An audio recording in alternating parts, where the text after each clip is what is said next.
PEC do precatório, alguns chamam de PEC do calote, e ainda há quem chama que os deputados sofrerão um calote porque as emendas prometidas pelo governo não serão pagas porque não teria dinheiro para isso. Mas eu gostaria que o senhor começasse explicando para a gente o que é precatório, porque é uma palavra que, apesar de muito usada, muitas pessoas, principalmente a grande massa, não entende o que é. O senhor poderia explicar para a gente o que é precatório, doutor Aristides? Veja, depois que um servidor ganha o processo e que termina o processo, ele tem um crédito. E esse crédito é pago pela administração pública. Então, o precatório, vamos dizer assim, é o nome do cheque que o servidor, servidora receberia para garantir, para liquidar o crédito que ele ganhou daquele processo.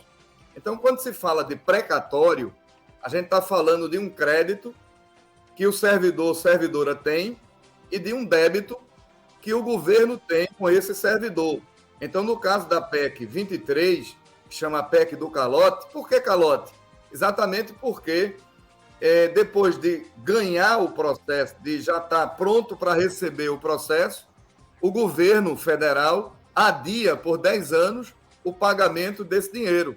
Então, na verdade, o precatório, em síntese, é o dinheiro, o nome do dinheiro, do cheque que você, servidor, irá receber ou vai receber após ganhar um processo contra a administração pública.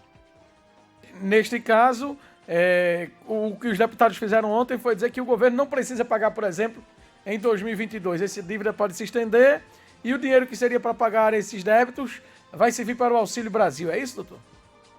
Veja, o argumento do governo é que a PEC vai gerar um crédito no orçamento para que o governo possa investir nesse novo programa social, né, o Previne Brasil. Então, na realidade, Bassan, é um falso argumento. É um falso argumento por quê?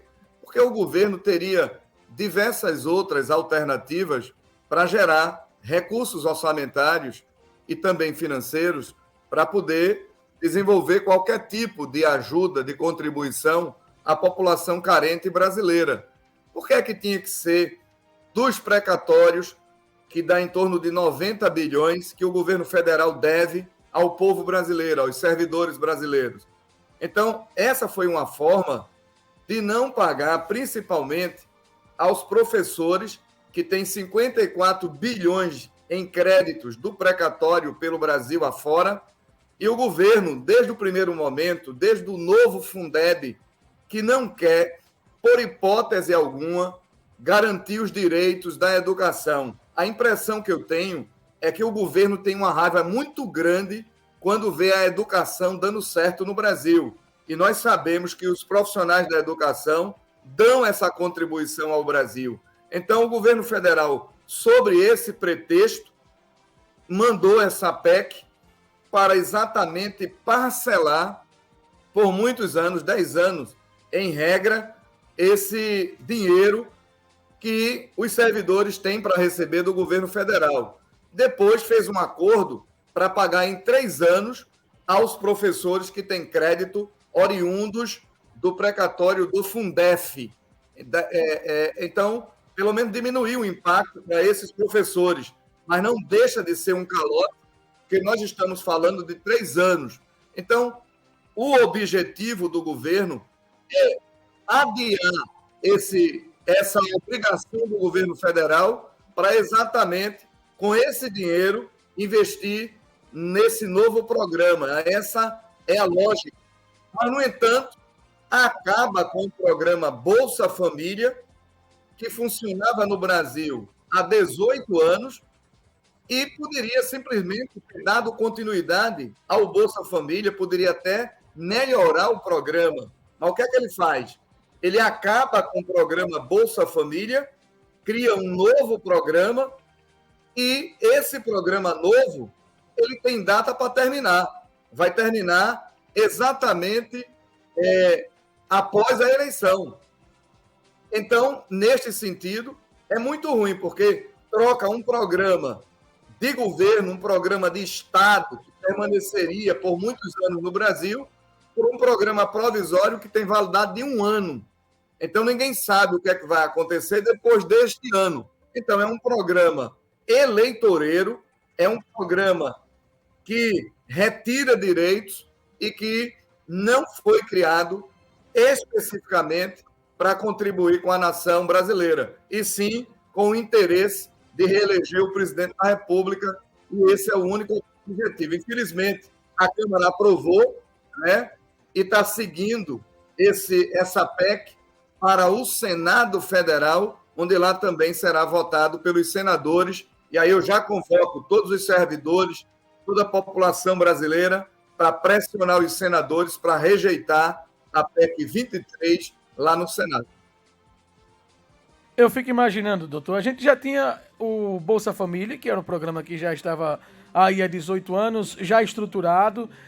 Não seria bem mais fácil, sei lá, pensar em uma espécie de reajuste para o Bolsa Família, fazer com que chegasse um valor maior até essas pessoas? Por que é que o governo teve que acabar o Bolsa Família, criar o chamado Auxílio Brasil? É para dizer que foi ele que fez? Isso é um detalhe.